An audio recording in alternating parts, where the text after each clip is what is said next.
हे friends, स्वागत है आपका हमारे चैनल मूवीज पे। गाइस, मैं आज एक्सप्लेन करने वाली हूँ द बार मूवी को। मूवी की स्टार्टिंग में हमें एक बार को दिखाया जाता है जिसमें सर्जियो नाम का एक आदमी आता है। जैसे ही सर्जियो अंदर आता है, वहाँ से उसके साथ ही एक आदमी बाहर निकलता है और जैसे ही वो आदमी बाहर जाता है, कोई उसे गोली मारकर उसकी हत्या कर देता है। उस आदमी को गोली लगने की वजह से उसके आसपास सभी आदमी वहाँ से भाग जाते हैं। किसी को पता नहीं चलता कि गोली कहाँ से चली थी। बार के अंदर काफी लोग मौजूद होते हैं। उन्हें कुछ समझ नहीं आता कि उन्हें क्या करना चाहिए। वो लोग पुलिस को कॉल करने की कोशिश करते हैं, लेकिन किसी के फोन में भी नेटवर्क नहीं होता। तभी बाहर से एक आदमी बाहर जाता है और उसे भी एक गोली लगती है और वो मर जाता है, जिससे बार के अंदर मौजूद सभी लोग बुरी तरह से डर जाते हैं। बार के अंदर एक एलिना नाम की लड़की भी होती है। वो कहती है कि हम सभी को टीवी पर न्यूज देखनी चाहिए। जब वो लोग टीवी को ऑन करते हैं तो इस हादसे की कोई भी न्यूज नहीं दिखाई जाती और तभी वो लोग बाहर देखते हैं।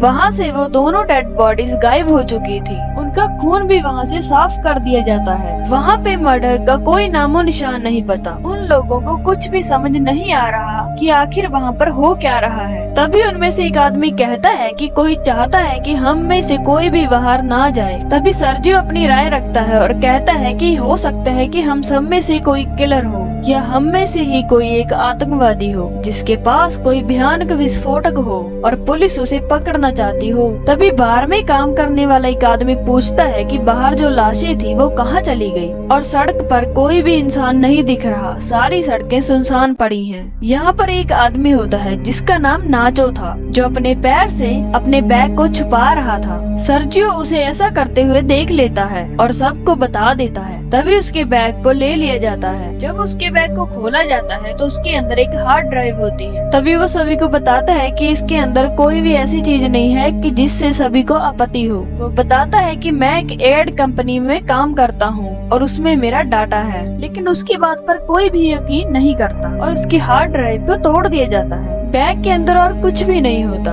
उसकी हार्ड ड्राइव टूटी देख नाचो को बहुत दुख होता है। तभी नाचो देखता है कि एक काउंटर के ऊपर एक ब्रीफ बैग पड़ा होता है। तभी वो सभी को पूछता है कि ये ब्रीफ केस किसका है। तभी सर्जियो कहता है कि ये ब्रीफ केस मेरा है। इससे पहले वो अपने केस को उठाता, इस बार की जो ऑनर होती है वो इस केस को उठा लेती है। सर्जियो उस बैग को खोलने से मना करता है। तभी बैगर उस बैग को खोल देता है और उस बैग के अंदर से फीमेल के गारमेंट्स निकलते हैं। इससे पहले कि कोई इस बात को समझ पाता, वॉशरूम के अंदर से आवाज आ जाती है। जब वो वॉशरूम का दरवाजा खोलने की कोशिश करते हैं तो देखते हैं कि वो अंदर से ही लॉक होता है। वो किसी तरह से उस दरवाजे को खोलकर अंदर जाते हैं और देखते हैं कि वहाँ पर एक फैट मैन लेटा हुआ था। वो बेहोश था, उसे कुछ भी होश नहीं था। उसके पास एक इंजेक्शन भी पड़ा होता है जिसके अंदर कुछ मेडिसिन होती है। एलिना उस इंजेक्शन को उठाती है और तभी उन लोगों को बाहर एक गाड़ी की आवाज आती है। जब वो डोर के पास जाते हैं तो देखते हैं कि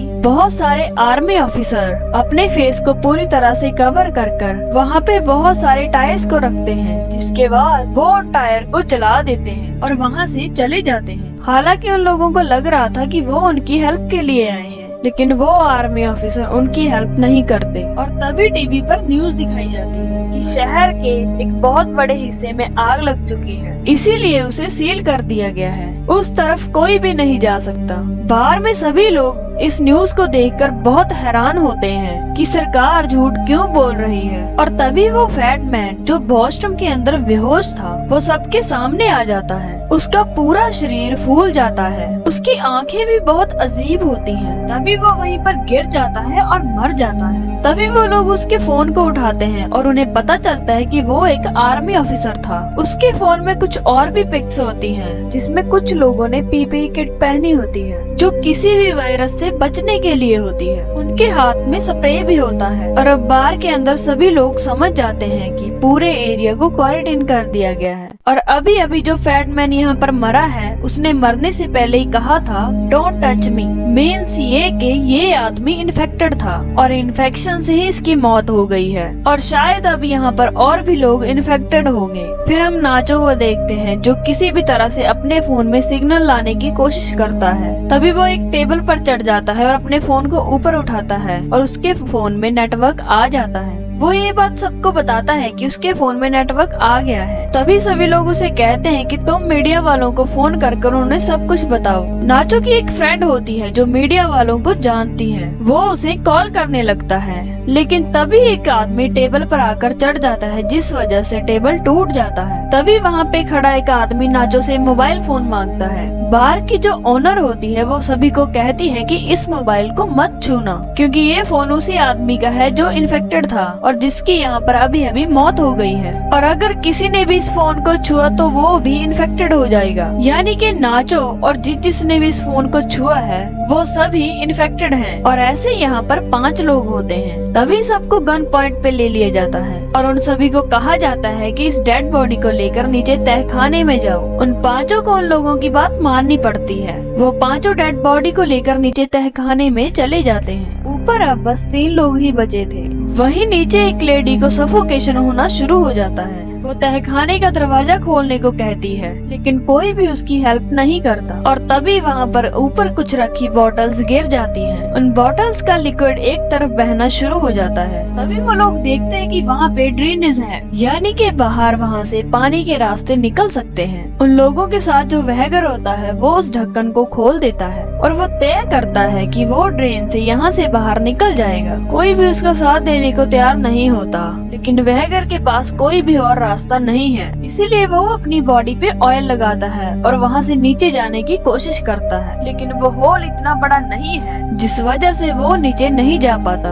और तभी उन लोगों को बाहर से गोलियों चलने की आवाज आती है, जिन्हें सुन सभी लोग बहुत डर जाते हैं। तभी उन लोगों को पता चलता है कि ऊपर बहुत सारा धुआं भी है, यानी कि ऊपर जो 3 लोग थे, जिसमें सर्जियो, बार के ऑनर और एक और आदमी था, तीनों को मारकर किसी ने पूरे बार को आग लगा दी थी। तभी वहगर को दिखाया जाता है जो अभी भी ड्रेन होल में फंसा हुआ था और अब धुएं की वजह से वहाँ पे सफोकेशन हो सकती थी, इसलिए वो वहगर को बाहर निकालते हैं। कुछ घंटे बीत जाने के बाद आग पूरी तरह से बुझ जाती है और अब तहखाने का दरवाजा पूरी तरह से जल चुका था। वो सभी लोग ऊपर आते हैं और सभी तरफ देखते हैं, लेकिन ऊपर राख के अलावा और कुछ नहीं था। वहाँ पे उन्हें एक गन भी मिल जाती है। तभी वो लोग डोर के बाहर देखते हैं, कुछ लोग इस जगह को पूरी तरह से सील कर रहे थे। वो सभी लोग खामोश रहते हैं, क्योंकि अगर किसी को पता चल गया कि अंदर 5 लोग अभी भी जिंदा हैं, तो इन सब को भी मार दिया जाएगा। और तभी वहाँ पे एक फोन बजना शुरू हो जाता है और वो फोन उसी आदमी का है जो सबसे पहले इन्फेक्टेड हुआ था, यानी कि फैटमैन का था। एलेना उसके फोन को उठा लेती है और उसकी चैट पढ़ने लग जाती है, जिसमें उसे एक आदमी ने पूछा होता है कि तुम वैक्सीन लेने के बाद ठीक हो। इस आदमी ने जवाब दिया होता है कि नहीं, मेरी तबीयत खराब है, मैं एक वॉशरूम में छुपा हुआ हूँ, तुम मेरे पास मत आना।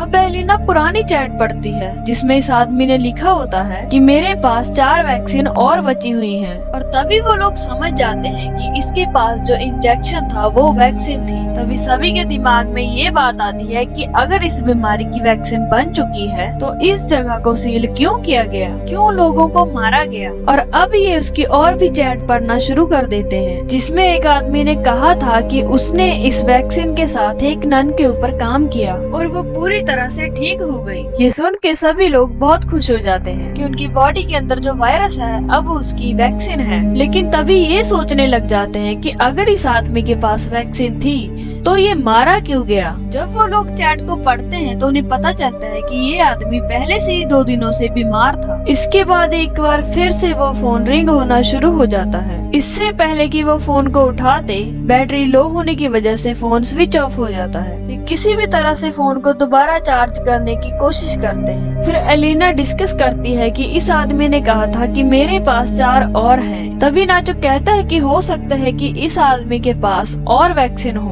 तभी वो लोग तहखाने में पड़ी डेड बॉडी के पास जाते हैं, लेकिन उन्हें कोई भी वैक्सीनेशन नहीं मिलती। इसके बाद वो वॉशरूम के अंदर जाते हैं, जहाँ पर पहले से ही वैगर बैठा होता है। उसे वैक्सीनेशन मिल गई होती है, लेकिन तभी सोचते हैं कि उनके पास 4 वैक्सीन हैं और हम लोग 5 हैं, तो वो कौन है जो अपनी बलि देगा। किसी को कुछ भी समझ नहीं आता। तभी वैगर एक इंजेक्शन को उठाकर अपने आप को इंजेक्ट करने लगता है। तभी नाचो उस पर गन तान देता है, लेकिन वैगर तब भी अपनी बॉडी में उस दवा को इंजेक्ट कर लेता है। नाचो बहुत बुरी तरह से उसे मारता है। उन दोनों के बीच में हाथापाई शुरू हो जाती है। वैगर बुरी तरह से नाचो पर हावी हो जाता है। वो उसे घायल करके उसकी गन को छीन लेता है। इसी दौरान वो वैक्सीन नीचे तहखाने में गिर जाती है, जहाँ पे पहले से ही एक लेडी होती है। वो वैक्सीन को उठाती है, लेकिन गलती से उसके हाथ से भी वैक्सीन छूट जाती है और ड्रेनेज होल के अंदर चली जाती है। और तभी वो लोग बैठकर सोचने लग जाते हैं कि कैसे वो वैक्सीन वहाँ से निकाले। इनके बीच में एलिना ही सबसे थिन होती है। वो सभी लोग उससे रिक्वेस्ट करते हैं उस होल के अंदर जाकर वैक्सीन लाने के लिए।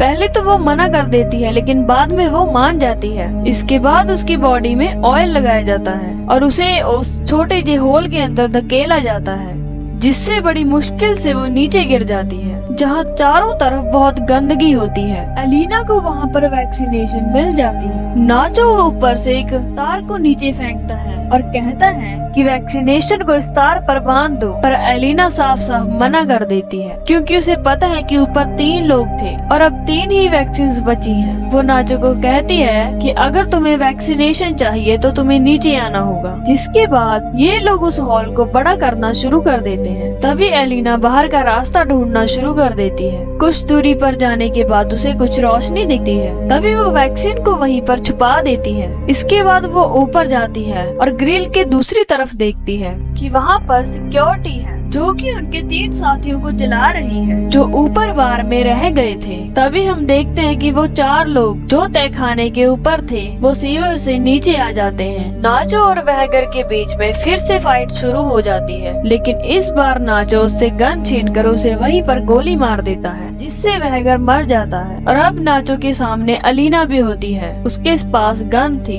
इसीलिए सभी लोग उससे डर रहे थे। नाचो इन्हीं में से एक को गन पॉइंट पे ले लेता है और एलिना को कहता है कि मुझे वैक्सीन दे दो। तभी एलिना कहती है कि मैं तुम्हें वैक्सीन नहीं दूंगी। और तभी नाचो इनमें से एक को गन पॉइंट पे ले लेता है और कहता है कि अगर ये मारा गया तो हमारे पास 3 वैक्सीन हैं, हम तीनों बच सकते हैं। लेकिन सभी उसे शांत करते हैं। हालांकि नाचो ऐसा इंसान नहीं था, उसने अग्रेशन में ऐसा कुछ कर दिया। और अब एलिना इन सब को बाहर की तरफ ले जाती है, जहाँ पर उसने वैक्सीनेशन को छुपा रखा था। और जब ये लोग आगे बढ़ रहे होते हैं तो नाचो और एलिना आगे होते हैं। पीछे जो लड़का और लड़की होते हैं, वो लड़की उसे पानी में डुबाकर मारना चाहती है ताकि सारी की सारी कॉम्प्लिकेशन खत्म हो जाए, लेकिन नाचो उसे ऐसा करने से मना कर देता है और कहता है कि हमारे लिए वो वैगर खतरनाक था, इसीलिए मुझे उसे मारना पड़ा, लेकिन अब कोई नहीं मरेगा। लेकिन तभी वो लेडी जो उस लड़के को पानी में डुबाकर मारना चाहती थी, वो नाचो को कहती है कि तुम मुझे मार दो। नाचो उसके ऊपर गन तान देता है, लेकिन वो गोली नहीं चला पाता। इसके बाद वो लेडी नाचो से गन लेकर दूर चली जाती है और अपने आप को मार देती है। उसकी मौत से सभी को बहुत दुख होता है। और अब उनके पास 3 इंजेक्शन हैं और वो 3 लोग ही हैं। वो तीनों एक एक इंजेक्शन ले लेते हैं, मगर इससे पहले वो तीनों अपनी बॉडी में उन इंजेक्शन को इंजेक्ट करते वहाँ पे वैगर आ जाता है, जो कि अभी मरा नहीं था, वो अब भी जिंदा था। वो नाचो और एलिना के साथी को पीछे से मारकर पानी में गिरा देता है। एलिना और नाचो अपनी जान बचाने के लिए वहाँ से भागना शुरू कर देते हैं और वो वैगर जो पूरी तरह से गुस्से में है, वो पूरी तरह से साइको हो जाता है। वो इन दोनों को मारने के लिए उनका पीछा करना शुरू कर देता है। एलिना और नाचो को तभी वहाँ पे सीढ़ियाँ दिखती हैं। वो दोनों उन सीढ़ियों के ऊपर चढ़ना शुरू कर देते हैं और तभी एलिना के पास जो वैक्सीन होती है वो उसे छूटकर नीचे गिर जाती है। वैगर भी सीढ़ियों के ऊपर चढ़ रहा होता है। वो नाचो के पैर पकड़ लेता है, पर इससे पहले वो नाचो को नीचे खींचता। नाचो के पास जो उसकी वैक्सीन होती है वो एलिना को दे देता है, जिसके बाद वो वैगर नाचो को नीचे खींच देता है। वो दोनों नीचे गिर जाते हैं और उनकी मौत हो जाती है। एलिना के पास अब वैक्सीन है, वो उसे अपनी बॉडी में इंजेक्ट करती है और ऊपर जो ढक्कन होता है वो उसे खोलकर बाहर निकल जाती है, जहाँ पे बहुत सारे लोग होते हैं। और यहाँ से सरकार ने आगे के एरिया को पूरी तरह से सील किया हुआ था। तभी उसके पास एक लेडी आती है और उसे अपना जैकेट दे देती है और एलिना चुपचाप इस भीड़ से आगे निकल जाती है। इस कहानी से हमें ये पता चलता है जो आर्मी ऑफिसर पहले बार में आया था, जो खांस रहा था और वॉशरूम के अंदर गया था, जिसकी सबसे पहले मौत हो गई थी, वो एक आर्मी ऑफिसर था। शायद आर्मी किसी तरह का बायोलॉजिकल वेपन बना रही थी ताकि वो दूसरी कंट्री पर इस बायोलॉजिकल वेपन से हमला कर सके, लेकिन इनका अपना ही ऑफिसर इन्फेक्टेड हो गया। हालांकि उनके पास इस चीज की मेडिसिन भी थी, लेकिन वो बीमार था और इसी वजह से मेडिसिन ने उसके ऊपर असर नहीं किया। और जब आर्मी को पता चला कि वो बार के अंदर है और इन्फेक्टेड है, तो पूरे एरिया को सील कर दिया गया ताकि यहाँ से कोई भी बाहर ना निकले और उस वायरस को इसी जगह पर खत्म कर दिया गया। हालांकि उन लोगों को इसके लिए कुछ लोगों को मारना भी पड़ा जो बेगुनाह थे, लेकिन कुछ लोगों के लिए वो पूरे देश को सफर नहीं करवा सके थे, इसीलिए उन लोगों ने ये कदम उठाया। गाइस, इसी के साथ ये स्टोरी यहीं पर खत्म होती है। आई होप आपको ये स्टोरी काफी अच्छी लगी हो। वीडियो को लाइक, शेयर और चैनल को सब्सक्राइब करना मत भूलिएगा। मैं मिलूंगी आपको किसी और नई वीडियो के साथ। तब तक के लिए बाय बाय।